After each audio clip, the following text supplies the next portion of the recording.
ನಮಸ್ತೆ friends, welcome to ಕಾದಂಬರಿ ಕೇಳಿ ಯೂಟ್ಯೂಬ್ ಚಾನಲ್. ಗಾಳಿಪಟ ಕಾದಂಬರಿಯ 10ನೇ ಭಾಗ. 9ನೇ ಭಾಗದಲ್ಲಿ ಬಾಬಾಗೆ ಕ್ಯಾನ್ಸರ್ ಬಂದು ತೀರ್ಕೊಂಡಿದ್ದು ರೀತಿ, ಅಮೀರ್ಗೆ ಮದುವೆ ಆಗಿ ಮಕ್ಕಳಾಗದೇ ಇರೋ ಡಿಸಪಾಯಿಂಟ್ಮೆಂಟ್ ಮತ್ತು ಅಮೀರ್ ರೈಟರ್ ಆಗಿ ತನ್ನ ಪುಸ್ತಕವನ್ನು ಪಬ್ಲಿಷ್ ಮಾಡೋದು ಮತ್ತು ಸರೆಯು ನೋವನ್ನು ಅನುಭವಿಸ್ತಾ ಇರ್ತಾಳೆ ಮಕ್ಕಳಿಲ್ಲ ಅಂತ. ರಹೀಮ್ ಖಾನಿಂದ ಪಾಕಿಸ್ತಾನದಿಂದ ಕಾಲ್ ಬರುತ್ತೆ. ಇಲ್ಲಿವರೆಗೂ ಕೇಳಿದ್ವಿ. ಈಗ ಕತೆ ಮುಂದಕ್ಕೆ ಹೇಳ್ತೀನಿ. ನಾನು ಕ್ಯಾಬಲ್ಲಿ ಹೋಗ್ತಾ ಇದ್ದೆ ಪೇಶಾವರದಲ್ಲಿ. ದಾರಿ ಉದ್ದಕ್ಕೂ ಎಲ್ಲಿ ಹೋಗ್ತಾ ಇದ್ದೀನಿ ಅನ್ನೋದು ನನಗೆ ಕರೆಕ್ಟಾಗಿ ಗೊತ್ತಾಗ್ತಿತ್ತು. ಯಾಕೆಂದರೆ ನಾವು ಅಫ್ಘಾನಿಸ್ತಾನಿಂದ ಎಸ್ಕೇಪ್ ಆಗಿ ಬಂದಮೇಲೆ ಇಲ್ಲಿ 6 ತಿಂಗಳಿದ್ವಿ. ಆಗ ನಾನು ಅಪ್ಪ ತುಂಬ ಓಡಾಡಿದ್ವಿ. ಈ ಕಾರ್ ಹೋಗ್ತಾ ಇದೆ, ಎಲ್ಲಿ ಹೋಗ್ತಾ ಇದೆ ಅಂತ ಗೊತ್ತಾಗ್ತಿತ್ತು. ಇವಾಗಿನಿಗೂ ಹೋಲಿಸ್ಕೊಂಡ್ರೆ ಜನ ಜಾಸ್ತಿ ಆಗಿದ್ದಾರೆ, ಗಾಡಿಗಳ ಸಂಖ್ಯೆ ಜಾಸ್ತಿ ಆಗಿದೆ, ಸ್ವಲ್ಪ ಗಲೀಜಾಗಿ ಹಾಗೇ ಇದೆ. ಏನೋ ಖುಷಿ ಆಗ್ತಿತ್ತು, ಮತ್ತೇನೋ ಇಷ್ಟ ಆಗ್ತಾ ಇರಲಿಲ್ಲ. ಆ ಗಲೀಜು, ಆ ಜನ ಎಲ್ಲ ನೋಡಿದ್ರೆ. ಆ ಪಕ್ಕದಲ್ಲೇ ಪಕೋಡ ಸ್ಮೆಲ್ಲು, ಹೂವು ಹಣ್ಣು ತರಕಾರಿಗಳ ಸ್ಮೆಲ್ಲು, ಸಣ್ಣ ಮಕ್ಕಳಾಡೋ ಆಟಿಕೆ, ಕಿಚನ್ಗೆ ಮತ್ತು ಮನೇಲಿ ಯೂಸ್ ಮಾಡೋ ಪ್ಲಾಸ್ಟಿಕ್ಕು, ಸ್ಟೀಲ್, ಸಿಲ್ವರ್ ಸಾಮಾನುಗಳು, ಬಟ್ಟೆಗಳು, ಕಾಸ್ಮೆಟಿಕ್ಸ್, ಅಲಂಕಾರದ ವಸ್ತುಗಳು, ಎಲ್ಲ ವಸ್ತುಗಳನ್ನ ನೋಡ್ತಾ ಇದ್ದರೆ ಎಷ್ಟು ರಶ್ ಆಗಿದೆ ಈ ಏರಿಯಾ ಅಂತ ಅನ್ನಿಸ್ತಿತ್ತು. ಹಾಗೆ ನಮ್ಮೂರಲ್ಲಿ ಕಾಬೂಲಲ್ಲಿ ಚಿಕನ್ ಬಜಾರ್ ನೆನಪಾಯಿತು. ಅಲ್ಲಿ ನಾನು ಹಾಸನ್ ಯಾವಾಗಲೂ ಚಟ್ನಿ ಹಚ್ಚಿರೋ ಆಲೂಗಡ್ಡೆ ಮತ್ತು ಚೆರಿಯಿಂದ ಮಾಡಿರೋ ನೀರು ಕುಡಿತಾ ಇದ್ವಿ. ಅಲ್ಲಿ ಕೆಲವೊಂದು ನಿಹಾ ಅನ್ನೋ ವಸ್ತುಗಳು ಅಪ್ಪನಿಗೆ ತುಂಬ ಇಷ್ಟ ಆಗ್ತಿದ್ವು. ಅಪ್ಪ ಎಷ್ಟು ಸತಿ ಕರ್ಕೊಂಡು ಹೋಗ್ತಿದ್ರು ಆ ಬಜಾರ್ಗೆ. ಅವಾಗವಾಗ ನಾನು ಮತ್ತು ಹಾಸನ್ ಹೋಗಿ ನಾನ್ ಮತ್ತು ತರಕಾರಿ ತಗೊಂಬರ್ತಾಯಿದ್ವಿ. ಎಲ್ಲ ಎಷ್ಟು ಫ್ರೆಶ್ ಆಗಿದೆ ಮೈಂಡಲ್ಲಿ, ಮೆಮೊರೀಸ್ ಅಂತ ಅಂದ್ಕೊಂಡೆ. ಈಗ ರಹೀಮ್ ಖಾನ್ ಕಾಕ ಕರೆದಿಲ್ಲ ಅಂದರೆ ಇವೆಲ್ಲ ನೆನಪೇ ಆಗ್ತಿರ್ಲಿಲ್ಲ ಅಂತ ಕೂಡ ಅನ್ನಿಸ್ತು. ರಹೀಮ್ ಖಾನ್ ಕಾಕ ನಾವು ಅಫ್ಘಾನಿಸ್ತಾನಿಂದ ಎಸ್ಕೇಪ್ ಆಗಬೇಕಾದ್ರೆ ಅಲ್ಲಿ ನಮಗೆ ಬಾಯ್ ಹೇಳೋಕ್ಕೆ ಬಂದಿದ್ದರು. ಅಪ್ಪನ್ನ ತಬ್ಕೊಂಡು ನನ್ನನ್ನು ಹಿಡ್ಕೊಂಡು ಹತ್ತಿದ್ರು, ನಮ್ಮಪ್ಪನೂ ಹತ್ತಿದ್ರು.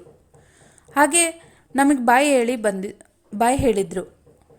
ಆದರೆ ರಹೀಮ್ ಖಾನ್ ಕಾಕ ಮಾತ್ರ ನನಗೆ ಫಸ್ಟಿಂದ ಅವ್ರ ಮೆಮೊರಿ ಹಾಗೇ ಇದೆ. ನನಗೂ ನಮ್ಮ ಅಪ್ಪನಿಗೂ ಸಂಬಂಧ ಸರಿ ಇಲ್ಲದೆ ಇರೋ ಟೈಮಲ್ಲಿ ನಮ್ಮ ಕಾಕ ಯಾವಾಗಲೂ ನನಗೆ ಸಪೋರ್ಟ್ ಮಾಡ್ತಾಯಿದ್ರು. ಅವ್ರು ಆವಾಗಲೇ ಹೇಳಿದರು, ನೀನು ಒಂದಿನ ಒಳ್ಳೆ ರೈಟರ್ ಆಗ್ತೀಯಾ ಅಂತ. ಅವ್ರು ನನಗೊಂದು ಬುಕ್ಕು ಕೊಟ್ಟಿದ್ದರು, ಬ್ಲ್ಯಾಕ್ ಲೆದರ್ ಬೈಂಡಿಂಗ್ ಇರೋ ಬುಕ್ಕು, ಗೋಲ್ಡ್ ಕಲರ್ ಲೆಟರ್ಸ್ ಇದ್ವು ಅದರಲ್ಲಿ. ನಾನು ಎಸ್ಕೇಪ್ ಆಗಬೇಕಾದ್ರೂ ಅಫ್ಘಾನಿಸ್ತಾನಿಂದ ಆ ಬುಕ್ ಎತ್ಕೊಂಡೋಗಿ ಅದರಲ್ಲಿ ನಾನು ಕತೆಗಳನ್ನ ಬರೆದಿದ್ದೆ. ನಮ್ಮ ಅಪ್ಪ ಬೆಡ್ ರಿಡನ್ ಆದಾಗ ಒಂದಿನ ನಾನು ಬಂದು ಬಾಗಿಲು ಬಡಿದೆ, ಹೊರಗಿಂದ ತೆಕ್ಕೊಂಡು ಒಳಗೂ ಬಂದೆ. ಅಷ್ಟೊತ್ತಿಗೆ ಸೊರೆಯ ಏನೋ ಒಂದು ವಸ್ತುವನ್ನ ಅಪ್ಪನ ರಗ್ಗಿನ ಒಳಗೆ ಬಚ್ಚಿಡ್ತಾ ಇದ್ಲು. ಏನದು ಅಂತ ಕೇಳಿದೆ. ಏನಿಲ್ಲ ಅಂತಂದ್ಲು. ಅಲ್ಲಿ ಹೋಗಿ ನಾನು ರಗ್ಗು ತೆಗೆದು ನೋಡಿದೆ.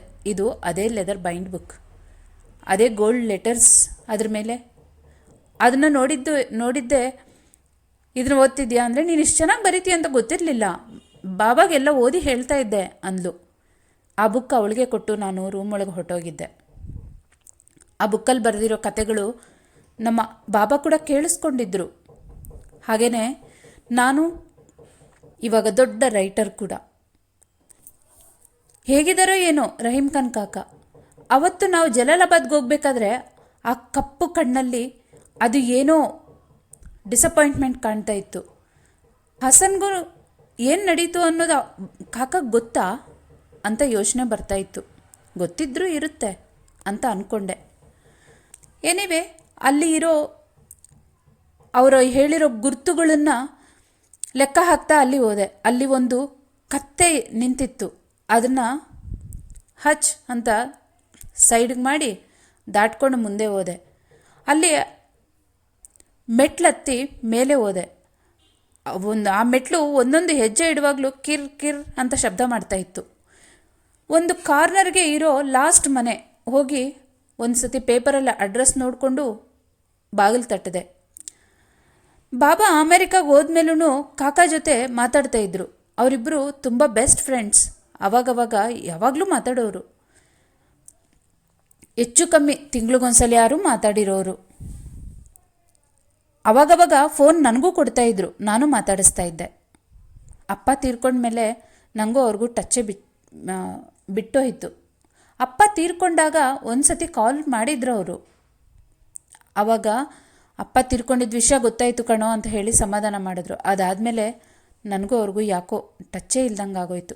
ಸೊರೆಯಾನೇ ಲೈಫ್ ಆಗೋದ್ಲು. ಈಗ ಆ ಡೋರ್ ಹೊಡಿತಾ ಇದ್ದಂಗೆ ಫಸ್ಟ್ ಏನೂ ಶಬ್ದ ಆಗಲಿಲ್ಲ. ಆದರೆ ಒಬ್ಬರು ಬಾಗಿಲು ತೆಗೆದ್ರು. ರಹೀಂ ಖಾನ್ ಕಾಕಾ ಅಂತ ಅಂದ್ಕೊಳ್ಬೋದಾದಂಥ ವ್ಯಕ್ತಿ. ವಯಸ್ಸಾಗಿತ್ತು, ಸಣ್ಣಕ್ಕಾಗಿದ್ದರು, ಚರ್ಮ ಎಲ್ಲ ಬಿಳಿಸ್ಕೊಂಡಿತ್ತು, ಸುಕ್ಕು ಬಂದಿತ್ತು. ಅರೆ ಕಾಕಾ ಅಂತ ಕರೆದೆ. ಅವರು ಖುಷಿಯಿಂದ ಬರಮಾಡ್ಕೊಂಡ್ರು. ನನ್ನ ಕೈಲಿದ್ದ ಒಂದೇ ಒಂದು ಸೂಟ್ ಕೇಸ್ ಅಲ್ಲಿ ಇಟ್ಟು ಕೂತ್ಕೊಂಡೆ. ಏನು ಹೀಗಾಗಿದ್ದೀರಾ ಅಂತ ಕೇಳಿದೆ. ಜರ್ನಿ ಚೆನ್ನಾಗಾಯ್ತಾ, ಆರಾಮಾಗಿದೆಯಾ ಅಂತ ಅವರು ನನ್ನ ವಿಚಾರಿಸ್ಕೊಂಡ್ರು. ಅವ್ರಿಗೆ ಬ್ಲ್ಯಾಕ್ ಟೀ ತುಂಬ ಸ್ಟ್ರಾಂಗಾಗಿದ್ದು ಶುಗರ್ಲೆಸ್ ಇದ್ದರೆ ಇಷ್ಟ ಆಗುತ್ತೆ. ಅಲ್ಲಿ ಇದ್ದ ಟೀ ಅವ್ರಿಗೆ ಬಗ್ಗಿಸ್ಕೊಟ್ಟು ಮತ್ತೊಂದು ಕಪ್ಪಲ್ಲಿ ನಾನು ಟೀ ಬಗ್ಗಿಸ್ಕೊಂಡು ಅದೇ ಅವಾಗಿನ ಥರನೇ 3 ಶುಗರ್ ಕ್ಯೂಬ್ಸ್ ಹಾಕ್ಕೊಂಡು ಟೀ ಕಲಿಸ್ಕೊತ ಮಾತಾಡೋಕ್ಕೆ ಕೂತ್ಕೊಂಡ್ವಿ. ನೀನು ಇಷ್ಟು ದೊಡ್ಡವನಾಗಿರ್ತೀಯಾ, ಹೀಗಿರ್ತೀಯಾ ಅಂತ ಯಾವತ್ತೂ ಅಂದ್ಕೊಂಡಿರಲಿಲ್ಲ ಅಮೀರ್. ನೀನು ದೊಡ್ಡವನಾಗ್ಬೋದು, ಆದರೆ ನಿನ್ನ ರೂಪ ಹೀಗಿರುತ್ತೆ ಅಂತ ಮಾತ್ರ ಎಕ್ಸ್ಪೆಕ್ಟ್ ಮಾಡಿದ್ದಿಲ್ಲ. ನೀನು ತುಂಬ ಚೆನ್ನಾಗಿದೆಯಾ ಅಂತೆಲ್ಲ ಒಬ್ರಿಗೊಬ್ರು ಮಾತಾಡ್ಕೊಂಡ್ವಿ. ಮಾತಿನಲ್ಲಿ ಅವರು ಕೆಮ್ಮಿದ್ರು. ಕೆಮ್ಮಿದಾಗ ಅವರ ಕೈಯಲ್ಲಿದ್ದ ಕರ್ಚಿಪ್ ತುಂಬ ರಕ್ತ ಕಾಣ್ತಿತ್ತು. ಅರೆ ಕಾಕ ಯಾವಾಗಿಂದ ಏನಾಯ್ತು ನಿಮಗೆ ಅಂತ ಗಾಬರಿ ಪಟ್ಟೆ. ಅವರು ಹಿಂಗಾಗೆ ಹೋಗಿದೆ ಕಣೋ ಅಂತಂದರು. ಯಾವಾಗಿಂದ? ಇಷ್ಟಕ್ಕೂ ಅಂದರೆ ತುಂಬ ದಿನ ಆಯಿತು. ಏನು ಹೇಳಿದ್ದಾರೆ ಡಾಕ್ಟ್ರು ಅಂತ ಹೇಳಿದೆ. ಕ್ಯಾನ್ಸರ್. ಇಷ್ಟು ಹುಷಾರಿಲ್ಲದೆ ಇದ್ದರೆ ನನಗೆ ಹೇಳಬಾರ್ದಾ? ಸರಿ, ಈಗ ನಾವು ಅಮೆರಿಕಾಗೆ ಹೋಗೋಣ ನಡಿ. ಅಲ್ಲೋ ನಾವು ನಮ್ಮ ಮನೇಲಿ ಇಟ್ಕೊತೀವಿ. ಅಲ್ಲಿ ಹೊಸ ಡಾಕ್ಟರ್ಸ್ ಬಂದಿದ್ದಾರೆ. ಅಲ್ಲಿ ಬೇರೆ ಏನೇನೋ ಟ್ರೀಟ್ಮೆಂಟ್ಸ್ ಎಲ್ಲ ಹೊಸದಾಗಿ ಕಂಡುಹಿಡಿತಾ ಇದ್ದಾರೆ. ಇಲ್ಲಿಗಿಂತೂ ಬೆಟರ್ ಟ್ರೀಟ್ಮೆಂಟ್ ಸಿಗುತ್ತೆ. ನಾವು ಅಲ್ಲಿಗೆ ಹೋಗೋಣ. ಸೊರೆಯ ನಿನ್ನ ತುಂಬ ಚೆನ್ನಾಗಿ ನೋಡ್ಕೋತಾಳೆ ಅಂತ ಹೇಳಿದೆ. ಸೊರೆಯ ಅಂತಂದರು. ಓ, ನಿಮಗೆ ಗೊತ್ತಿಲ್ಲಲ್ಲ, ಅಪ್ಪ ತೀರ್ಕೊಂಡ್ಮೇಲೆ ನಾನು ಮದುವೆ ಆದೆ. ಅಪ್ಪ ತೀರ್ಕೊಳ್ಳೋಕೆ ಮುಂಚೆನೇ ಮದುವೆ ಆದೆ. ಆದರೆ ಅಪ್ಪನಿಗೆ ಕ್ಯಾನ್ಸರ್ ಆಗಿತ್ತಲ್ವಾ, ಆ ಹೊತ್ತಿನಲ್ಲಿ ಅವೆಲ್ಲ ಎಕ್ಸ್ಪ್ಲೇನ್ ಮಾಡೋ ಅಂಥ ಅವಕಾಶ ಅಪ್ಪನಿಗಿರಲಿಲ್ಲ. ಅವರು ಮಾತಾಡೋದು ಕಷ್ಟ ಆಗ್ತಿತ್ತು, ಸ್ವಲ್ಪ ಮೆಮೊರಿನೂ ಕಳ್ಕೊಬಿಟ್ಟಿದ್ರು. ಆದ ಕಾರಣ ನಿಮ್ಗೆ ಅಪ್ಡೇಟ್ ಮಾಡಿಲ್ಲ ಅಂತ ಕಾಣುತ್ತೆ. ನನಗೆ ಮದುವೆ ಆಗಿದೆ ಅಂತ ಹೇಳಿದೆ. ಮಕ್ಕಳು ಅಂತ ಕೇಳಿದ್ರು. ಇಲ್ಲ ಅಂದೆ. ರಹೀಂ ಖಾನ್ ಕಾಕಾಗೆ ಯಾವ ಸಂದರ್ಭದಲ್ಲಿ ಯಾರ ಜೊತೆ ಹೇಗೆ ಮಾತಾಡಬೇಕು ಅನ್ನೋದು ತುಂಬ ಚೆನ್ನಾಗಿ ಗೊತ್ತು. ತುಂಬ ಮೆಚೂರ್ಡ್ ಮ್ಯಾನ್.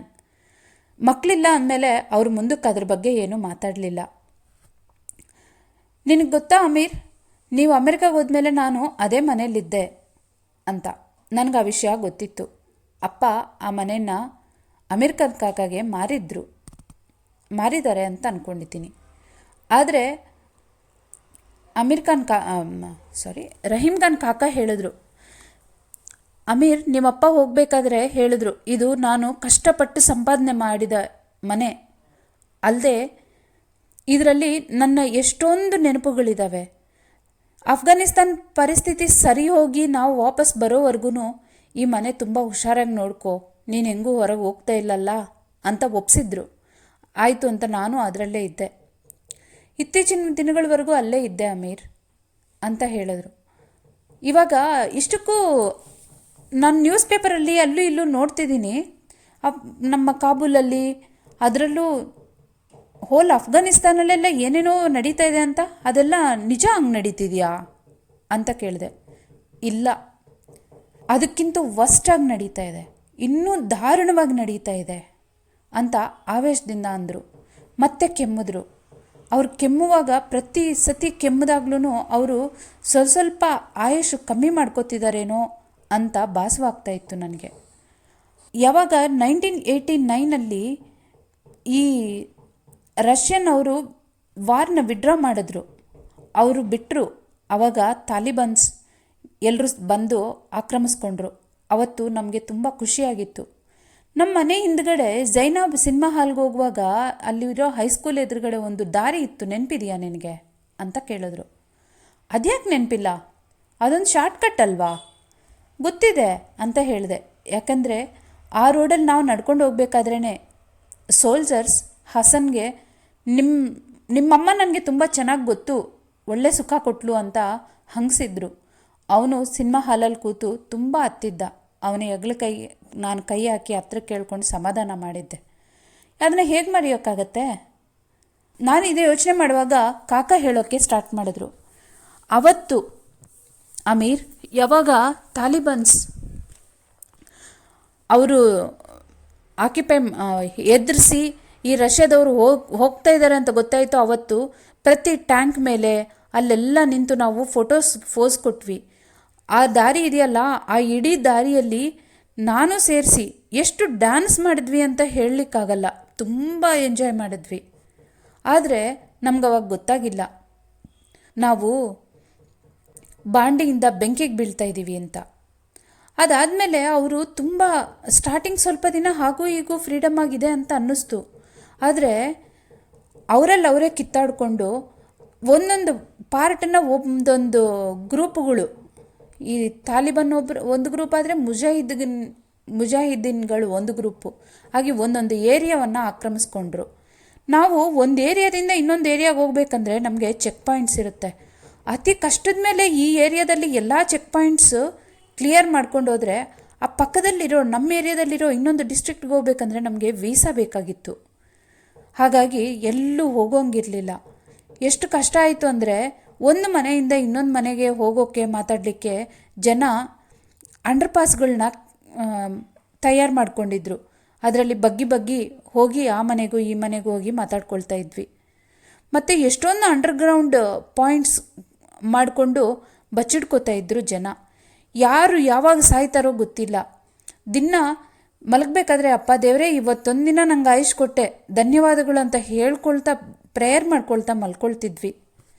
ಆದರೆ ವಜೀರ್ ಅಕ್ಬರ್ ಖಾನ್ ಡಿಸ್ಟ್ರಿಕ್ಟ್ ಸ್ವಲ್ಪ ಬೆಟ್ರಾಗಿತ್ತು. ಕಾರಣ ಏನಂದರೆ ಇರೋ ತಾಲಿಬಾನ್ಗಳೆಲ್ಲ ಬಂದು ಅಲ್ಲೇ ಸ್ಟೇ ಮಾಡ್ತಿದ್ರು. ಹಾಗಾಗಿ ಸ್ವಲ್ಪ ಮಟ್ಟಿಗೆ ಪರವಾಗಿಲ್ಲ. ಆದರೆ ನಿಂಗೆ ನೆನಪಿದೆಯಾ ಅಮೀರ್, ನಿಮ್ಮ ಅಪ್ಪ ಒಂದು ಆರ್ಫನೇಜ್ ಕಟ್ಟಿದ್ರಲ್ಲ, ಅದನ್ನು ಒಂದು ರಾಕೆಟ್ ಲಾಂಚರ್ ಹಾಕಿ ಅದನ್ನು ಒಡೆದಾಕ್ಬಿಟ್ರು. ಈಗ ಹೋಗಿ ನೋಡಿದ್ರೆ ಅಲ್ಲಿ ಬರೀ ಎಲ್ಲ ಆ ಬಿಲ್ಡಿಂಗ್ ಬಿದ್ದೋಗಿರೋ ಬರೀ ಆ ಕಲ್ಲುಗಳು, ಆ ಸಿಮೆಂಟ್ ಮುರಿದೋಗಿರೋ ಆ ಗೋಡೆಗಳು ಎಲ್ಲ ಒಂದು ರಾಶಿ ಥರ ಬಿದ್ದಿದೆ ಕಣೋ ಅಂತ ಹೇಳಿದ್ರು. ಅಯ್ಯಯ್ಯೋ ಅದಾ ಅಂತ ಹೇಳಿ ಒಂದು ಸೆಕೆಂಡ್ ನನಗೆ ಮೈಂಡ್ಗೆ ಬಂದು ಹೋಯಿತು. ಆವಾಗ ನಾನು ಅಲ್ಲಿ ನಿಂತಿದ್ದೆ. ಅಪ್ಪಂದು ಕ್ಯಾರೆಕಲ್ ಒಂದು ಟೋಪಿ ಗಾಳಿಗೆ ಹಾರೋಗಿತ್ತು. ಆಗ ಅಪ್ಪ, ಈ ಟೋಪಿಗಿಂತ ಸ್ಟ್ರಾಂಗ್ ಆಗಿದೆ ನಾನು ಕಟ್ಟಿರೋ ಬಿಲ್ಡಿಂಗ್ ಅಂತ ಹೇಳಿದರು. ಅಲ್ಲಿ ಟೋಪಿಗೆ ನಕ್ಕಿದ್ದ ಜನ ಎಲ್ಲ ಚಪ್ಪಾಳೆ ತಟ್ಟಿ ಅಪ್ಪನ ಅಭಿನಂದಿಸಿದ್ರು. ಎಷ್ಟು ಕಷ್ಟಪಟ್ಟಿದ್ರು ಅಪ್ಪ. ಇಡೀ ರಾತ್ರಿ ಅದ್ರ ಬ್ಲೂ ಪ್ರಿಂಟ್ ತಯಾರು ಮಾಡಿ ತನ್ನ ವರ್ತಿನೆಸ್ ತಾನು ಪ್ರೂವ್ ಮಾಡ್ಕೊಂಡಿದ್ರು. ಅಷ್ಟು ದುಡ್ಡು ಖರ್ಚು ಮಾಡಿ ಪೂರ್ತಿ ಪ್ರಾಜೆಕ್ಟ್ಗೆ ಅಪ್ಪನೇ ದುಡ್ಡು ಕೊಟ್ಟು ಅದನ್ನು ಕಟ್ಟಿಸಿದ್ರು. ಇವಾಗ ಅದು ಪೂರ್ತಿ ಮಣ್ಣಿನ ರಾಶಿ ಆಗಿದೆ ಅಂದರೆ ಒಂದು ಕ್ಷಣ ಯಾಕೋ ತುಂಬ ಸಿಕ್ ಅನ್ನಿಸ್ತು. ಅದ್ರ ಕೆಳಗಿಂದ ಎಷ್ಟು ಜನ ಮಕ್ಕಳದ್ದು ಮಾಂಸ ಮುದ್ದೆಗಳನ್ನ ತೆಗೆದ್ರು ಗೊತ್ತಾ. ಅವಾಗವಾಗ ನಮಗೆ ಎಲ್ಲ ಬಿದ್ದೋಗಿರೋ ಮನೆಗಳು, ಅದ್ರ ಕೆಳಗಿಂದ ಶವಗಳನ್ನ ಎಳೆಯೋದು, ಅದನ್ನೆಲ್ಲ ತುಂಬ ಕಾಮನ್ ಆಗೋಯ್ತು ನಮ್ಮ ಜೀವನದಲ್ಲಿ ಅಂತ ಹೇಳಿದ್ರು. ಅವಾಗ ಯಾಕಲ್ಲೇ ಇದ್ರಿ ನೀವು, ಎಸ್ಕೇಪ್ ಆಗಿ ಯಾಕೆ ಈ ಪೇಶಾವರ್ಗೋ ಮತ್ತು ಬೇರೆ ಎಲ್ಲಾದರೂ ಬರಲಿಲ್ಲ ಅಂತ ನಾನು ಕೇಳಿದ್ರೆ, ಅದು ನಮ್ಮ ಊರು ಕಣೋ, ನಾನು ಹುಟ್ಟಿ ಬೆಳೆದಿದ್ದು ನಾಡು. ಆ ಮಣ್ಣಲ್ಲಿ ನನಗೆ ಆ ಮಣ್ಣಿನ ಋಣ ಇದೆ. ಆ ಮಣ್ಣಲ್ಲಿ ಬೆಳೆದಿರೋ ಅಕ್ಕಿ ಬೇಳೆ ತಿನ್ಕೊಂಡು ಬದುಕಿದ್ದೀನಿ ನಾನು. ಅದನ್ನ ಹೇಗೆ ಬಿಟ್ಟು ಬರೋಕ್ಕಾಗತ್ತೆ? ಈಗ ನೀನು ಹೇಳಿದೆ ನೋಡು, ನಾನು ಅಲ್ಲಿಗೆ ಬಾ ಕಾಕ, ನಾನು ಟ್ರೀಟ್ಮೆಂಟ್ ಕೊಡಿಸ್ತೀನಿ ಅಂತ. ಅಮೆರಿಕಾಗೆ ಹೋದ್ಮೇಲೆ ಪಾಸಿಟಿವ್ನೆಸ್ ನಿನ್ನ ಮೈಂಡಲ್ಲಿ ಸ್ವಲ್ಪ ಬೆಳ್ಕೊಂಡಿದೆ. ನಾವು ಹಾಗಲ್ಲ, ಬಂದಿದ್ದನ್ನು ಒಪ್ಕೊಳ್ತೀವಿ. ಇದು ನಮ್ಮ ಹಣೆ ಬರಹ ಅಂತ ಅಕ್ಸೆಪ್ಟ್ ಮಾಡ್ಕೋತೀವಿ. ಅದು ನಮ್ಮೂರಲ್ಲಿ ನಾವು ಕಲ್ತಿರೋ ಜೀವನ. ಆದರೆ ನಾನು ನೀನು ಹೇಳಿದಷ್ಟು ಆಪ್ಟಮಿಸ್ಟಿಕ್ಕಾಗಿ ಇಲ್ಲದೆ ಹೋದ್ರೂ ಬಂದಿದ್ದು ಬರಲಿ ಒಪ್ಕೊಳ್ಳೋಣ ಅನ್ನೋ ಸ್ಥಿತಿಯಲ್ಲೂ ಇರಲಿಲ್ಲ. ಅದಕ್ಕಾಗಿಯೇ ಅಫ್ಘಾನಿಸ್ತಾನಿಂದ ಪಾಕಿಸ್ತಾನಿಗೆ ಬಂದು ಈ ಪೇಶಾವರದಲ್ಲಿ ಟ್ರೀಟ್ಮೆಂಟ್ ತಗೊಳ್ತಾ ಇದ್ದೀನಿ. ಆದರೂ ಒಂದು ಮಾತಿಗೆ ಖುಷಿ ಆಗ್ತಿದೆ ಅಮೀರ್, ನೀನು ಇಷ್ಟು ಆಪ್ಟಮಿಸ್ಟಿಕ್ಕಾಗಿ ಮಾತಾಡ್ತಿರೋದು. ನಿಂಗೆ ನೆನಪಿದೆಯಾ, ನೀನು ಒಂದು ಸತಿ ಅಲ್ಲಿ ಮನೇಲಿ ಇಲ್ಲದೆ ಇರುವಾಗ ನಿಮ್ಮಪ್ಪ ನನ್ನ ಹತ್ರ ಹೇಳ್ತಾ ಇದ್ರು, ಇವನು ಅವನಿಗೋಸ್ಕರನೇ ಅವನೇ ಧೈರ್ಯವಾಗಿ ನಿಲ್ಲದೆ ಇರೋನು ಬೇರೆಯವ್ರಿಗೋಸ್ಕರ ಏನಾದರೂ ನಿಂತು ಯಾರಿಗಾದ್ರೂ ಏನಾದರೂ ಮಾಡ್ತಾನ ಅಂತ ಇದ್ರು. ಆದರೆ ಇವಾಗ ನೋಡು ನಿನ್ನಲ್ಲಿ ಎಷ್ಟು ಕಾನ್ಫಿಡೆನ್ಸ್. ಖುಷಿ ಆಗ್ತಿದೆ ನಿನ್ನನ್ನು ನೋಡಿದ್ರೆ. ಆದರೆ ನಾನು ಹೇಳಬೇಕಾಗಿರೋ ಕತೆ ಇದೆ ಅಮೀರ್ ಒಂದು ಅಂತ ಹೇಳಿದ್ರು. ಏನು? ಅದೇ ಅಮೀರ್, ನೀವು ಹೋದ್ಮೇಲೆ ನಾನು ಆ ಮನೆಗೆ ಶಿಫ್ಟಾಗಿ ಇಡೀ ದಿನ ಅದನ್ನು ಕ್ಲೀನ್ ಮಾಡಿಕೊಂಡು ಅಡುಗೆ ಮಾಡಿಕೊಂಡು ನಿಮ್ಮ ಅಮ್ಮನ ಲೈಬ್ರರಿಯಲ್ಲಿರೋ ಬುಕ್ಸ್ ಎಲ್ಲ ತೊಗೊಂಡು ಓದಿಕೊಂಡು ಸ್ವಲ್ಪ ಸಾಧ್ಯವಾದಷ್ಟು ಗಾರ್ಡನಿಂಗ್ ಕೆಲಸ ಮಾಡಿಕೊಂಡು ಸ್ವಲ್ಪ ದಿನ ಕಳೆದೆ. ನಿಮ್ಮಪ್ಪ ತೀರ್ಕೊಂಡ್ರು ಅಂತ ನನಗೆ ಗೊತ್ತಾಯಿತು. ಆವಾಗ ತುಂಬ ಒಂಟಿತನ ಬಂದ್ಬಿಡ್ತು. ಆ ಮನೇಲಿ ಇರಬೇಕಂದ್ರೇ ಒಂಥರ ಒಬ್ಬಂಟಿತನ. ಅಲ್ಲಿವರೆಗೂ ಒಂಟಿಯಾಗಿದ್ದೆ, ಆದರೆ ನಿಮ್ಮಪ್ಪ ಎಲ್ಲಿದ್ದರೂ ಇದ್ದಾರೆ ಅನ್ನೋ ಧೈರ್ಯ ಇತ್ತು. ಈಗ ನಿಮ್ಮಪ್ಪ ಇಲ್ಲ ಅಂದಮೇಲೆ ನನಗೆ ತುಂಬ ಒಂಟಿತನ, ತುಂಬ ಒಬ್ಬಂಟಿತನ ಸಹಿಸೋಕ್ಕಾಗಲಿಲ್ಲ. ಅದಕ್ಕೆ ಹಜಾರ ಜಾಟ್ಗೆ ಹೋದೆ, ಹಸನ್ ಹುಡ್ಕೊಂಡು ಹೋದೆ. ಅಲ್ಲಿ ಕೆಲವೊಂದು ಕಡೆ ವಿಚಾರಿಸಿದ ಮೇಲೆ ಈ ಕಡೆಗೆ ಹೋಗಿ ಒಂದು ಸಣ್ಣ ಹಳ್ಳಿಯಲ್ಲಿ ಅವ್ನ ಮನೆ ಮುಂದ್ಗಡೆ ತುಂಬ ಗಾರ್ಡನಿಂಗ್ ಎಲ್ಲ ಮಾಡ್ಕೊಂಡಿರ್ತಾರೆ, ಅದೇ ಮನೆ, ನೀವು ಈಸಿಯಾಗಿ ಕಂಡುಹಿಡಿತೀರಾ ಅಂತೆಲ್ಲ ಗುರುತುಗಳು ಹೇಳಿದ್ರು. ಅವನು ಹೇಗಿರ್ತಾನಂತ ಗೊತ್ತಿಲ್ಲ, ಆದರೆ ಅವನು ಬದುಕಿದಾನ ಇಲ್ವಾ, ಅವನು ಯಾವ ರೀತಿ ವೇಷಭಾಷಣ ಇದೆ ಈಗ ಏನೂ ಗೊತ್ತಿಲ್ಲ. ಆದರೆ ಹುಡುಕೊಂಡು ಹೊರಟೆ. ಆ ಹಳ್ಳಿಯಲ್ಲಿ ಅಲ್ಲಿರೋ ಏರಿಯಾಗಳನ್ನ ನೋಡ್ತಾ ಇದ್ದರೆ ಅಮೀರ್, ಅಲ್ಲಲ್ಲಿ ಒಂದೊಂದು ಹಲ್ಲು ಬಿದ್ದೋಗಿದ್ರೆ ಬಾಯಿ ಕಾಣಿಸುತ್ತಲ್ಲ, ಆ ರೀತಿ ಅಲ್ಲೊಂದಿಷ್ಟು ಮನೆ ಇಲ್ಲೊಂದಿಷ್ಟು ಮನೆ ಕಾಣ್ತಾ ಇತ್ತು. ಕೊನೆಗೆ ಒಂದು ಹಳ್ಳಿಯಲ್ಲಿ ಒಂದು ಮನೆ ಹತ್ರ ಹೋದೆ. ಮುಂದ್ಗಡೆ ಗಾರ್ಡನ್ ಇತ್ತು. ಆ ಬೆಂಕಿ ಮಾಡಿ ಆ ಕೆಂಡದ ಮೇಲೆ ಒಬ್ಬ ರೊಟ್ಟಿ ಸುಡ್ತಾ ಇದ್ದ. ನಾನು ಅಲ್ಲೋದಕ್ಕೆ ಕಾರ್ ನಿಲ್ಲಿಸಿ ಎದ್ದಾಗ ಅವನ ಕೈಯಲ್ಲಿರೋ ಹಿಟ್ಟನ್ನು ಹಂಗೆ ಕೆಳಗೆ ಎಸೆದು ಓಡಿ ಬಂದು ನನ್ನ ಕೈ ಹಿಡ್ಕೊಂಡು ಕಿಸ್ ಮಾಡ್ದ. ನೀನು ಹೇಗಿದೆಯಾ ನೋಡೋಣ, ನಿಂತ್ಕೋ ಒಂದು ಸತಿ ಅಂದೆ ನಾನು. ನಿಂತ್ಕೊಂಡ. ಅದೇ ರೌಂಡ್ ಚೈನೀಸ್ ಫೇಸ್, ಅದೇ ಹೊಲ್ದಿರೋ ಸ್ಕಾರ್, ತುಟಿ ಸರ್ಜರಿ ಮಾಡಿದ್ದು ತುಟಿದು ಆ ಸ್ಕಾರ್ ಹಾಗೆ ಕಾಣ್ತಿತ್ತು. ಅವನು ತುಂಬ ಎತ್ತರ ಆಗಿದ್ದ. ಹೆಚ್ಚು ಕಮ್ಮಿ ನಾನು ನನ್ನ ಬೆರಳ ಮೇಲೆ ನಿಂತ್ಕೊಂಡ್ರೂ ಕೂಡ ನಾನು ಅವನ ಗಡ್ಡದವರೆಗೂ ಬರಲಿಲ್ಲ. ಅವನು ಅಷ್ಟು ಎತ್ತರ ಆಗಿದ್ದ. ಬ್ಲೂ ಟರ್ಪನ್ ಹಾಕಿ ವೈಟ್ ಪೈಜಾಮ ಹಾಕ್ಕೊಂಡಿದ್ದ. ತುಂಬ ಖುಷಿಯಿಂದ ಕಣ್ಣುಗಳು ಅದೇ ಕಾಂತಿಯಿಂದ ಹೊಳಿತಾ ಇದ್ವು. ಆದರೆ 2 ಹಲ್ಲು ಉದುರೋಗಿದ್ವು, ಸ್ವಲ್ಪ ಕೂದಲು ಹೋಗ್ಬಿಟ್ಟಿದ್ವು. ಅವನು 27-28 ವರ್ಷದ ಹುಡುಗ ಆಗಿದ್ದ ಅಲ್ವಾಗ. ಆದರೆ ಅವನು ನನ್ನನ್ನು ಚೆನ್ನಾಗಿ ನೆನ್ಪಿಟ್ಕೊಂಡಿದ್ದ. ಮನೆ ಒಳಗೆ ಕರ್ಕೊಂಡೋದ. ಒಂದು ತುಂಬಿದ ಬಸ್ರಿ ಒಬ್ಬಳು ಒಂದು ಶಾಲ್ ಹಾಕ್ಕೊಂಡು ಕೂತಿದ್ಲು. ನನ್ನ ಹೆಂಡತಿ ಫರ್ಜಾನಾ ಅಂತ ಪರಿಚಯ ಮಾಡಿಸ್ದ. ಯಾವಾಗ ಡೆಲಿವರಿ ಇದೆಮ್ಮ ಅಂತ ಕೇಳಿದೆ. ಅವಳು ತುಂಬ ನಾಚಿಕೆ ಸ್ವಭಾವದವಳು. ಹೆಚ್ಚು ಕಮ್ಮಿ ಈ ಸಮ್ಮರಲ್ಲಿರುತ್ತೆ, ದೇವ್ರ ದಯದಿಂದ ಎಲ್ಲ ಚೆನ್ನಾಗಾದರೆ ಸಾಕು ಅಂತ ಹೇಳ್ದ. ಅವತ್ತು ರಾತ್ರಿಗೆ ಫ್ರೆಶ್ ಆಗಿ ಮಾಡಿರೋ ರೋಟಿ ಮತ್ತು ಆಲೂಗಡ್ಡೆ, ಕಾಲಿಫ್ಲವರ್ ಎಲ್ಲ ಹಾಕಿ ಮಾಡಿರೋ ಒಂದು ಕೂರ್ಮಾ ಬಡಿಸಿದ್ಲು. ಎಷ್ಟೊಂದು ದಿನಗಳಾಗಿತ್ತು ನಾನು ಅಚ್ಚುಕಟ್ಟಾಗಿ ಆ ಥರದ್ದು ಊಟ ತಿಂದು. ಅದಾದಮೇಲೆ ನಿನ್ನ ಬಗ್ಗೆ ಕೇಳ್ದ. ಎಷ್ಟು ಪ್ರಶ್ನೆಗಳು. ಹೇಗಿದ್ದಾನೆ, ಮದುವೆ ಆಗಿದೆಯಾ, ಮಕ್ಕಳಿದಾರಾ, ಈಗೇನು ಮಾಡ್ತಿದ್ದಾನೆ, ಎಷ್ಟು ಹೈಟ್ ಇದ್ದಾನೆ, ಎಷ್ಟು ಪ್ರಶ್ನೆಗಳು. ಅದು ಯಾವುದೂ ನನ್ನ ಹತ್ರ ಉತ್ತರ ಇರಲಿಲ್ಲ. ಆದರೆ ನಿಮ್ಮಪ್ಪ ತೀರ್ಕೊಂಡ್ರು ಅಂತ ಹೇಳಿದೆ. ಒಂದೇ ಸಮ ಅತ್ತ. ನಾನು ಅಷ್ಟಕ್ಕೆ ಮುಂಚೆನೇ ಕೇಳಿದೆ ಅವನಿಗೆ. ನಾನು ಆ ಮನೇಲಿ ಒಬ್ಬನೇ ಇದ್ದೀನಿ, ನನ್ನ ಜೊತೆಗೆ ಬಾ ಅಂತ ಕರೆದೆ ಅವನಿಗೆ ಸಾಯಂಕಾಲ ಕೂತ್ಕೊಂಡು. ಆವಾಗ ಇಲ್ಲ, ನನಗೆ ಆಗೋದಿಲ್ಲ, ನಾನು ಇಲ್ಲಿಗೆ ಬಂದು ಜೀವನ ಮಾಡ್ಕೊಂಡಿದ್ದೀನಿ, ನಾನು ಇಲ್ಲಿರೋ ಎಲ್ಲದ್ರ ಮಧ್ಯ ಜೀವನ ಕಲಿತು ಎಲ್ಲರ ಜೊತೆ ಬೆರೆತು ಜೀವನ ಮಾಡ್ತಿದ್ದೀನಿ, ಹಂಗೆ ಬಿಟ್ಟು ಬರೋಕ್ಕಾಗಲ್ಲ ನನ್ನ ಜೀವನವನ್ನು. ನನಗೂ ಮದುವೆ ಆಗಿದೆ, ಹೆಂಡತಿ ಇದ್ದಾಳೆ, ನನಗೊಂದು ಮಗು ಇರುತ್ತೆ, ನಮ್ಮವರು ಅನ್ನೋರು ಸುತ್ತಲೂ ಬೇಕಲ್ವ ನನಗೆ ಅಂತೆಲ್ಲ ಮಾತಾಡ್ದ. ಆದರೆ ನಿಮ್ಮಪ್ಪ ತೀರ್ಕೊಂಡಿದ್ದಾರೆ ಅಂದಮೇಲೆ ಅವನು ಒಂದೇ ಸಮ ಅಳ್ತಾ ಹೋಗಿ ಮಲ್ಕೊಂಡ. ನನಗೆ ಫರ್ಜಾನಾ ಒಂದು ಮಂಚ ಹಾಕ್ಕೊಟ್ಟು ಪಕ್ಕದಲ್ಲಿ ಬಾವಿಯಿಂದ ಸೇದಿರೋ ನೀರು ತಂದು ಇಟ್ಟು ನಿಮ್ಗೆ ಬಾಯಾರಿಕೆ ಆದರೆ ಕುಡೀರಿ ಅಂತ ಹೇಳಿ ಹೊರಟೋದ್ಲು. ಇಡೀ ರಾತ್ರಿ ಅವರಿಬ್ಬರು ಗುಸುಗುಸು ಮಾತಾಡೋದು ಕೇಳ್ತಾನೇ ಇತ್ತು. ಬೆಳಗ್ಗೆ ಎದ್ದ ತಕ್ಷಣ ಒಂದು ರಗ್ಗು, ಒಂದು ಬೆಡ್ಶೀಟ್ ಹಾಸಿ ಅದರೆಲ್ಲ ಅವನಿಗೆ ಬೇಕಾಗಿರೋ ಸಾಮಾನುಗಳು, ಅವ್ರ ಮನೇಲಿದ್ದಿದ್ದ ಸಾಮಾನೆಲ್ಲ ಅದಕ್ಕೆ ಹಾಕಿ ಗಂಟು ಕಟ್ಟಿ, ನಾವು ಬರ್ತಿದ್ದೀವಿ ನಿನ್ನ ಜೊತೆ ನಡೀರಿ ಅಂತ ಹೇಳ್ದ. ನಾನು ಇಲ್ಲಿಗೆ ಬರಬಾರ್ದಾಗಿತ್ತೇನೋ ಹಾಸನ್, ನನಗೆ ಬೇರೆ ಯಾರೂ ಇಲ್ಲ, ನನಗೂ ನೀನು ಬೇಕು ಅನ್ನಿಸ್ತು, ಅದಕ್ಕೆ ಬಂದೆ. ಆದರೆ ನಿನಗೂ ಒಂದು ಜೀವನ ಇದೆ, ಇದನ್ನೆಲ್ಲ ಬಿಟ್ಟು ಬರೋದು ಅಂದರೆ ಅಷ್ಟು ಈಸಿ ಮಾತಲ್ಲ ಅಂತ ಹೇಳಿದೆ. ನಂದೇನಿದೆ, ಎಲ್ಲ ಈ ಬೆಡ್ಶೀಟಲ್ಲಿ ತುಂಬಿದ್ದೀನಿ, ನನ್ನ ಜೀವನ ಏನಿದೆ ಇಲ್ಲಿ ನಾನು ಬಿಟ್ಟು ಬರೋಕ್ಕೆ, ನಡೀರಿ ಹೋಗೋಣ ಅಂತ ಹೇಳಿ ಒಂದು ಕುರಾನ್ ತಗೊಂಡು ನಮಸ್ಕಾರ ಮಾಡಿಕೊಂಡು ಅದಕ್ಕೆ ಕಿಸ್ ಕೊಟ್ಟು ಆ ರಗ್ಗನ್ನೆಲ್ಲ ಡಿಕ್ಕಿಯಲ್ಲಿ ಇಟ್ಟು ನಾವು ವಜೀರ್ ಅಕ್ಬರ್ ಖಾನ್ ಡಿಸ್ಟ್ರಿಕ್ಟ್ಗೆ ಬಂದ್ವಿ.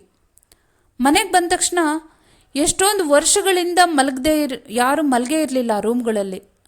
ಎಷ್ಟೊಂದು ದಿನದಿಂದ ಆ ಟಾಯ್ಲೆಟ್ನ ಬಾಗಿಲು ಕೂಡ ಓಪನ್ ಮಾಡಿರಲಿಲ್ಲ. ಆ ಎಲ್ಲದನ್ನು ಯಾರೋ ಬರ್ತಾ ಇದ್ದಾರೆ ಈಗ ಮನೇಲಿ ಇರೋದಕ್ಕೆ ಅನ್ನೋ ಥರ ಪ್ರತಿ ಒಂದು ಇಂಚನ್ನ ಕ್ಲೀನ್ ಮಾಡ್ದ. ಹೊರಗಡೆ ಇರೋ ಎಲ್ಲ ಹೂವಿನ ಗಾರ್ಡನ್ನ ಹಸನ್ ಮಾಡ್ದ. ನೀವಿಬ್ಬರು ಒಂದು ಮುಸ್ಕಿನ ಜೋಳದ್ದು ಏಲ್ ಆಫ್ ಕಾರ್ನ್ ಅಂತ ಹೇಳ್ತಿದ್ರಿ ಅಲ್ವಾ, ಅದನ್ನು ಪ್ರತಿಯೊಂದು ಇಟ್ಟಿಗೆ ಹಾಕಿ ಅದನ್ನು ಅದೇ ರೀತಿ ಕಟ್ಟದ. ಅಷ್ಟರಲ್ಲಿ ಅವನ ಹೆಂಡತಿಗೆ ಡೆಲಿವರಿ ಆಯಿತು. ಸತ್ತ ಹೆಣ್ಣುಮಗು ಹುಟ್ಟಿತ್ತು. ಆ ಮಗುಗೆ ಒಂದು ಮುತ್ತು ಕೊಟ್ಟು ಅದೇ ಗಾರ್ಡನಲ್ಲಿ ಅವಳನ್ನ ಹೂತಿಟ್ವಿ.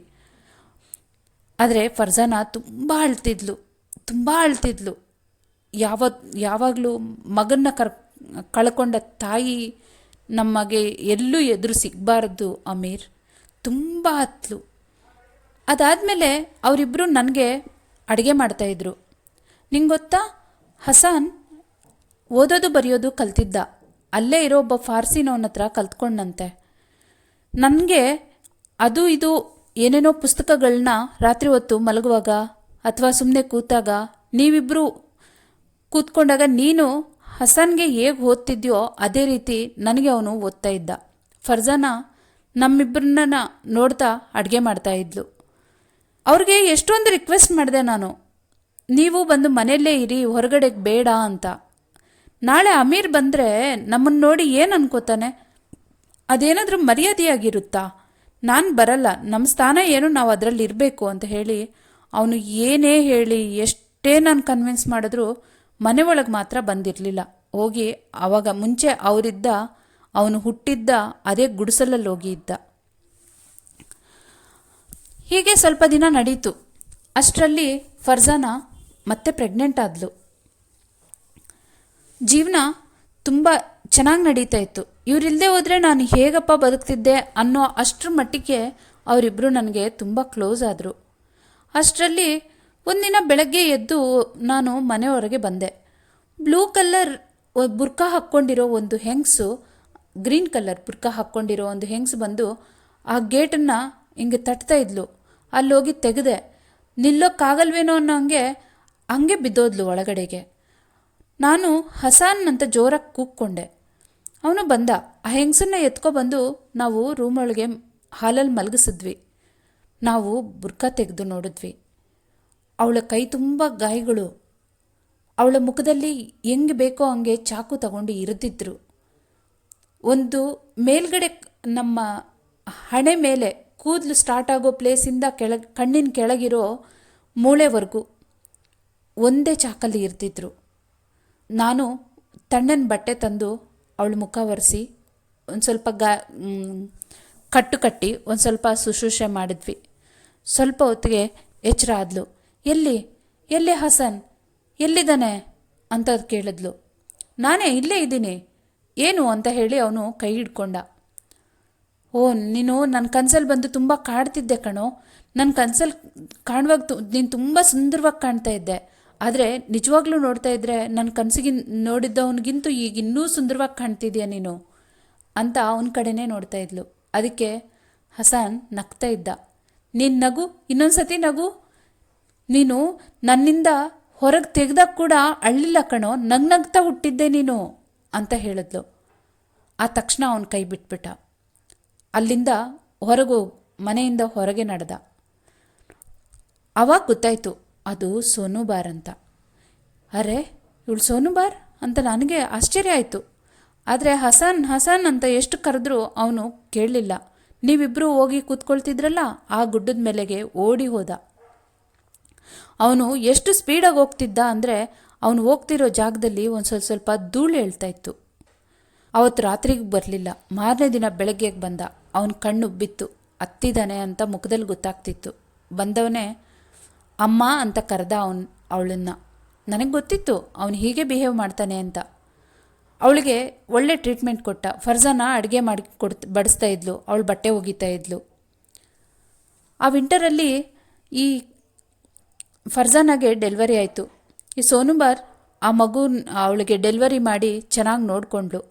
ಆ ಮಗು ಹುಟ್ಟಿದ ತಕ್ಷಣ ಅದನ್ನು ಬಟ್ಟೆಯಲ್ಲಿ ಸುತ್ಕೊಂಡು ಎತ್ಕೊಬಂದು ಹಸನ್ ಕೈಗೆ ಒಂದು ಸತಿ ಕೊಟ್ಟು ಮತ್ತೆ ನನಗೂ ಕೊಟ್ಲು. ಅದಾದಮೇಲೆ ಈ ಮಗುನ ಯಾವತ್ತೂ ನಾನು ಬಿಡಲ್ಲ ಇನ್ನು ಅನ್ನೋ ಹಾಗೆ ಅವಳು ಕೆಳಗೆ ಬಿಡಲಿಲ್ಲ. ನಾನು ಫಸ್ಟ್ ನನ್ನ ಹೊಟ್ಟೆಲಿ ಹುಟ್ಟಿದ ಮಗುನಂತೂ ಬಿಟ್ಬಿಟ್ಟೆ, ಇವನ್ನ ಹೇಗೆ ಬಿಡ್ತೀನಿ ನಾನು ಅನ್ನೋ ಫೀಲಿಂಗ್ ಅವಳ ನಡೆಯಲ್ಲೂ ನುಡಿಯಲ್ಲೂ ಗೊತ್ತಾಗ್ತಾನೇ ಇತ್ತು. ಅದನ್ನು ತುಂಬ ಜೋಪಾನ ಮಾಡಿದ್ಲು. ಅದಕ್ಕೆ 4 ವರ್ಷ ಬರೋವರೆಗೂ ತುಂಬ ಚೆನ್ನಾಗಿ ಜೋಪಾನ ಮಾಡಿದ್ಲು. ಅವನ ಹೆಸರು ಸೌರಭ್. ನಿನಗೆ ಗೊತ್ತಲ್ವಾ ಅಮೀರ್, ಹಸನ್ಗೆ ಶಹನಾಮೆ ಬುಕ್ ತುಂಬ ಇಷ್ಟ ಅಂತ. ಅದರಲ್ಲೂ ರುಸ್ತಮ್ ಮತ್ತು ಸೌರಭ್ ಕತೆ. ಅದರ ಇನ್ಸ್ಪೈರ್ ಆಗಿನೇ ಅವನು ಸೌರಭ್ ಅಂತ ಹೆಸರಿಟ್ಟಿದ್ದ ಅವನಿಗೆ. ಅವನು ಅವ್ರ ಅಜ್ಜಿನ ಸಾಸಾ ಅಂತ ಕರೀತಾ ಇದ್ದ. ತುಂಬ ಹಚ್ಕೊಂಡಿದ್ದ.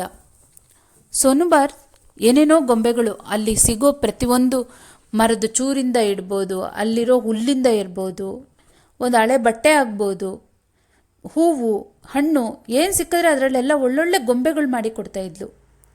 ಅವಳು ನಮ್ಮ ಎಲ್ಲರಿಗೂ ಒಂದು ಆಸೆ, ನಮ್ಮ ಜೀವನಕ್ಕೆ ಒಂದು ಆಧಾರ. ಇಡೀ ದಿನ ನನಗೂ ತುಂಬ ಹೊತ್ತೋಗ್ತಾ ಇತ್ತು ಅವ್ರನ್ನ ನೋಡಿಕೊಂಡು. ತುಂಬ ಸುಂದರವಾಗಿತ್ತು ನನ್ನ ದಿನಗಳು. ಆದರೆ ಒಂದು ದಿನ ರಾತ್ರಿ ಮಲಗಿದವಳು ಬೆಳಗ್ಗೆ ಸೋನುಬಾರ್ ಎದ್ದೇಳಲೇ ಇಲ್ಲ. ಹಸನ್ಗೆ ತುಂಬ ನೋವಾಯಿತು. ಅವನಿಗಿಂತೂ ಜಾಸ್ತಿ ನೋವಾಗಿತ್ತು ಸೌರವ್ಗೆ. ಅವನು ಮನೆ ಸುತ್ತಲೂ ಓಡಾಡ್ತಿದ್ದ, ಸಾಸಾ ಸಾಸಾ ಅಂತ ಕೂಕ್ಕೊಂಡು. ದೊಡ್ಡವರು ಎಷ್ಟು ನೋವಾದ್ರೂ ಅದನ್ನು ತಡ್ಕೊಳ್ಳೋ ಶಕ್ತಿನ ಕೊಟ್ಟಿರ್ತಾನೆ. ಮಕ್ಕಳಿಗೆ ಎಷ್ಟು ನೋವಾದರೂ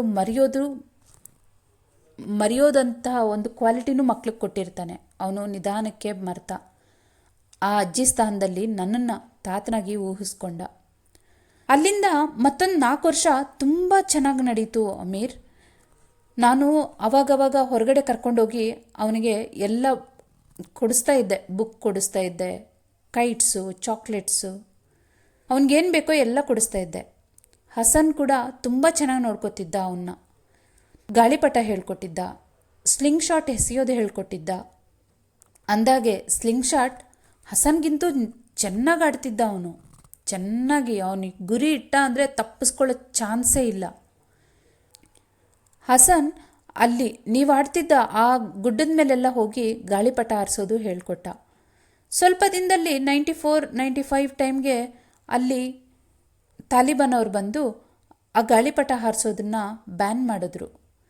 ನೀನಿದ್ದಾಗ ನಡೆದಷ್ಟು ಟೂರ್ನಮೆಂಟ್ಸ್ ಏನೂ ನಡೀತಾ ಇರಲಿಲ್ಲ. ಬಟ್ ನಡೆದಿದ್ದ ಇಲ್ಲೊಂದು ಟೂರ್ನಮೆಂಟ್ಸ್ಗೆ ಹಸನ್ ಸೌರಭ್ನ ಕರ್ಕೊಂಡೋಗಿ ತೋರಿಸ್ತಾ ಇದ್ದ.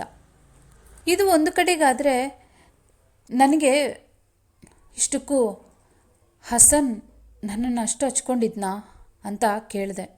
ನನಗೆ ತುಂಬ ನೋವಾಗ್ತಿತ್ತು. ಆವಾಗ ಏನು ನಡೆದಿದೆಯೋ ಅದೆಲ್ಲ ನನಗೆ ಗೊತ್ತು ಅಮೀರ್, ನನಗೆ ಹಸನ್ ಆವಾಗಲೇ ಹೇಳಿದ್ದ ಅಂತ ಹೇಳಿದ್ರು.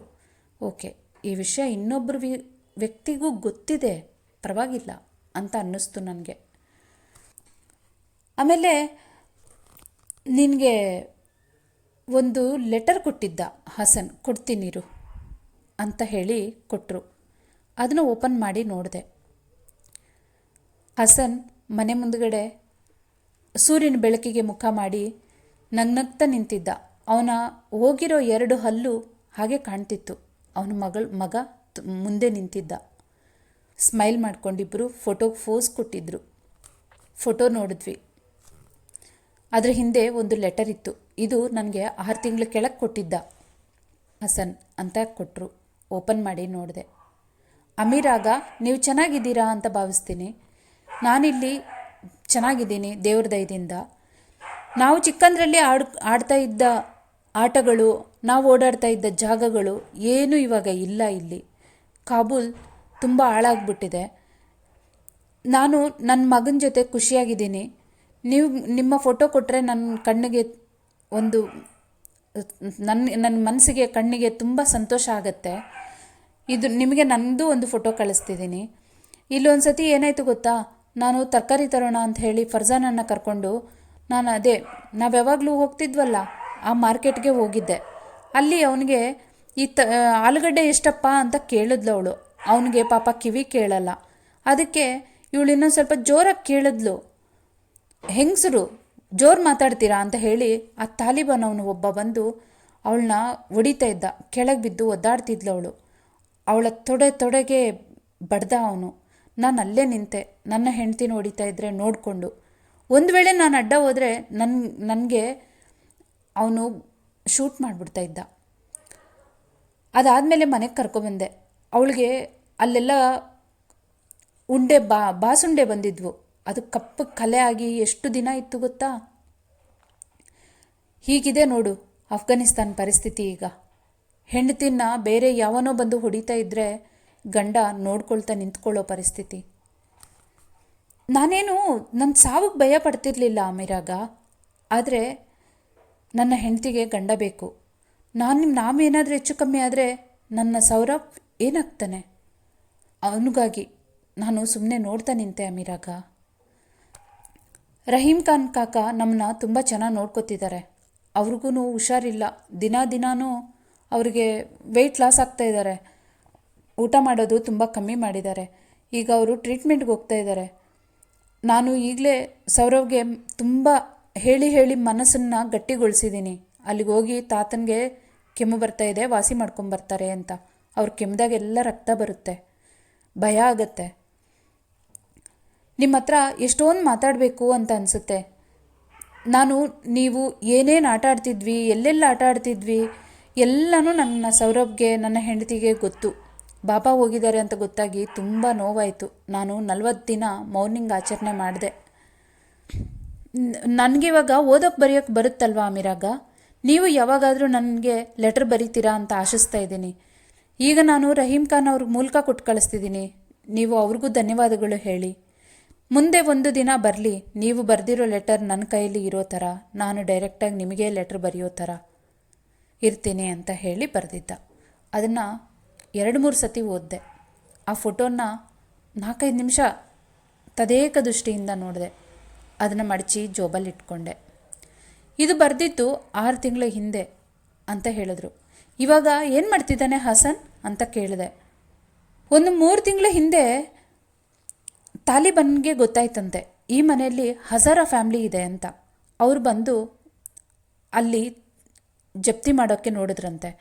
ಇಲ್ಲ, ಇದು ಬೇರೆಯವ್ರಿಗೆ ಸಂಬಂಧಪಟ್ಟಿದ್ದು, ಅವ್ರು ಟ್ರೀಟ್ಮೆಂಟ್ಗೆ ಹೋಗಿದ್ದಾರೆ, ನಾವಿಲ್ಲಿ ಕಾಯ್ಕೋತಿದ್ದೀವಿ ನಾವು ಈ ಮನೇಲಿ ಇರ್ತಾ ಇಲ್ಲ ಅಂತ ಹೇಳಿ ಹಸನ್ ತುಂಬ ಹೇಳಿದ್ನಂತೆ. ಅಕ್ಕಪಕ್ಕದವರು ಆ ವಿಷಯ ನಿಜಾನೇ ಅಂತ ಹೇಳಿದ್ರಂತೆ. ಆದರೂ ನೀನು ಸೂರ್ಯ ಮುಳುಗೋ ಅಷ್ಟೊತ್ತಿಗೆ ಈ ಮನೆಯಿಂದ ಹೊರಗೆ ಹೋಗಿರಬೇಕು ಅಂತ ಆರ್ಡ್ರ್ ಮಾಡಿದ್ರಂತೆ. ಇಲ್ಲ, ನಾವು ಹೋಗಲ್ಲ ಅಂತ ಅವನು ಹಾಗೆ ನಿಂತಂತೆ. ಪ್ರೊಟೆಸ್ಟ್ ಮಾಡ್ದ ಅಂತ ಹೇಳಿ ಅವನ್ನ ಬೀದಿಗೆ ಬಂದ್ರಂತೆ. ಇನ್ನು ಹೇಳಬೇಡಿ ಅಂತ ಕಿರ್ಚ್ಕೊಂಡೆ ನಾನು. ಆದರೆ ಅವರೇನೂ ನಿಲ್ಲಿಸಲಿಲ್ಲ. ಅಲ್ಲ, ನಾನು ಕಿರ್ಚಿಕೊಳ್ಳಿಲ್ಲ, ಮನಸ್ಸಿನಲ್ಲಿ ಕಿರ್ಚಿಕೊಳ್ತಾ ಇದ್ದೆ. ಕೇಳೋಕ್ಕಾಗ್ತಾ ಇರಲಿಲ್ಲ. ಅವನ್ನ ನೀಲ್ ಡೌನ್ ಮಾಡಿಸಿ ಹಿಂದ್ಗಡೆಯಿಂದ ತಲೆ ಒಳಗಡೆ ಶೂಟ್ ಮಾಡಿದ್ರಂತೆ. ಅದನ್ನ ನೋಡಿ ಫರ್ಜಾನ ಕೂಗಾಡ್ಕೊಂಡು ಬಂದು ಅಲ್ಲಿ ಸ್ವಲ್ಪ ಪ್ರೊಟೆಸ್ಟ್ ಮಾಡಿದ್ಲಂತೆ ಅವ್ರ ಗಂಡನ್ನ ಉಳಿಸ್ಕೊಳ್ಳೋ ಪ್ರಯತ್ನಕ್ಕಾಗಿ. ಹಾಗಾಗಿ ಅವಳನ್ನೂ ಶೂಟ್ ಮಾಡಿಬಿಟ್ರಂತೆ. ಹಾಗಿದ್ರೆ ಸೌರವ್ ಅಂತ ಅತಿ ಕಷ್ಟದ ಮೇಲೆ ಕೇಳಿದೆ. ಈ ವಿಷಯ ಆಕ್ಸೆಪ್ಟ್ ಮಾಡ್ಕೊಳ್ಳೋಕ್ಕಾಗ್ತಾ ಇಲ್ಲ. ಕಣ್ಣಲ್ಲಿ ನೀರು ತುಂಬಿ ಬರ್ತಾ ಇದೆ, ಮನಸ್ಸಿಗೆ ಭಾರ ಆಗ್ತಿದೆ, ಎದೆ ಬಡ್ತ ನಿಲ್ತಾ ಇದೆಯಾ ಅಂತ ಅನ್ನಿಸ್ತಿದೆ, ಮಾತಾಡೋಕ್ಕೆ ಏನೋ ಅಡ್ಡಿ ಬರ್ತಾ ಇದೆ. ಅಳ್ತಾ ಇದ್ದೆ ನಾನು. ಸೌರವ್ ಅವನ್ನ ಯಾವುದೋ ಒಂದು ಕಾರ್ಟಿಸೋನಾ ಏರಿಯಾದಲ್ಲಿರೋ ಅನಾಥಾಶ್ರಮಕ್ಕೆ ಶಿಫ್ಟ್ ಮಾಡಿದಾರಂತೆ. ಇದನ್ನೆಲ್ಲ ಪಕ್ಕದ ಮನೆಯವರು ನನಗೆ ಇತ್ತೀಚೆಗೆ ಕಾಲ್ ಮಾಡಿ ಹೇಳಿದ್ರು. ಅದಕ್ಕೆ ನಿನ್ನ ಕರೆದಿದ್ದು ಅಮೀರ್. ಇವಾಗ ನಾನು ಅಂತಂದರು. ಇವಾಗ ಕರೆದಿದ್ದು ಅಂದರೆ ಅಂತ ಕೇಳಿದೆ. ನೀನು ಕಾಬೂಲ್ಗೆ ಹೋಗು, ಸೌರಭ್ನ ಕಾಪಾಡು, ಅವನು ಒಳ್ಳೆ ಹುಡುಗ, ತುಂಬ ಚುರುಕಿದ್ದಾನೆ. ನಿಂಗೆ ಗೊತ್ತಾ ನಾನು ಎಷ್ಟು ಪುಸ್ತಕ ತಂದುಕೊಡ್ತಾ ಇದ್ದೆ ಅವನಿಗೆ ಅಂತ. ತಂದುಕೊಟ್ಟಿದ ತಕ್ಷಣ ಅವನು ಅದನ್ನ ಆಗಲೇ ಮುಗಿಸ್ಬಿಟ್ಟು ನಿದ್ದೆ ಮಾಡ್ತಿದ್ದ. ಅವನು ಬುಕ್ ಓದೋ ನೋಡಿದ್ರೆ ನನಗೆ ಪದೇ ಪದೇ ನೀನೇ ನೆನಪಾಗ್ತಿದ್ದೆ. ಆಗ ನನಗೆ ಒಂದು ವಿಷಯಕ್ಕೆ ಒಂದು ನೆನಪಾಯಿತು. ಆಲಿ ಅಂತ ಕೇಳಿದೆ. ಆಲಿ ಹಳ್ಳಿಯಲ್ಲಿ ಓಡಾಡ್ತಾ ಇರಬೇಕಾದ್ರೆ ಅವ್ರ ಕಸಿನ್ನು ಅವರು ಏನೋ ಕೆಲಸಕ್ಕಾಗಿ ಹಿಂಗೆ ಹೊರಗಡೆ ಏನೋ ಮಾಡ್ತಾ ಇದ್ರಂತೆ.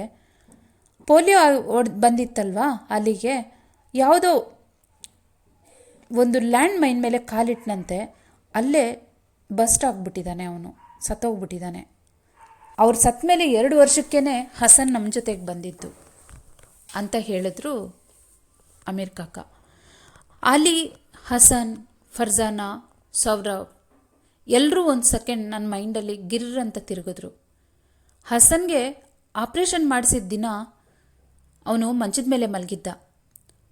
ಸುತ್ತಲೂ ನಾನು, ಬಾಬಾ, ರಹೀಮ್ ಖಾನ್ ಕಾಕ, ಆಲಿ ನಿಂತಿದ್ವಿ. ಅವನ ಕೈಗೆ ಒಂದು ಕನ್ನಡಿ ಕೊಟ್ಟು.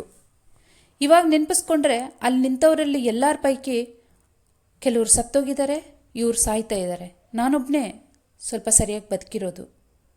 ತುಂಬ ಕಣ್ಣಲ್ಲಿ ನಿಲ್ಲಿಸಿದ್ರೂ ನೀರು ನಿಲ್ತಾ ಇಲ್ಲ, ಹಾಗೆ ಬರ್ತಾ ಇದ್ದ.